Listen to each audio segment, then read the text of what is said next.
Hello everyone, welcome to Shinyjohnsonart. Today in this video I am painting gnomes in poster colors. So let's paint our cute gnomes today.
Now here as you can see I painted gnomes in easy technique so beginners can try, and I have used poster colors.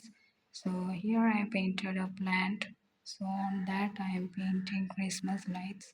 For that I am drawing with black pen the wire, and now next on it I am painting lights.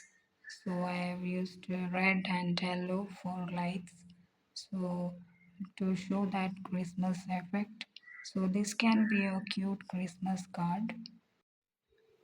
So here by the side I painted plant and Christmas lights on it, just to show this Christmas effects as I said before. So here the lights of red and yellow color. So just this is how you can easily paint gnomes in a easy technique, so anyone can paint. It's so easy. I have painted here, and with a black pen tiny things of this Christmas bulbs. And so now lastly there's splatters of colors on it, so just to give a finish touch. So just finishing this bulbs, and now here I am done with this gnomes painting, and now little bit of splatters of colors. And I hope you enjoyed the video, and if you found this video helpful, please like, subscribe to my channel. Thanks for watching and happy painting.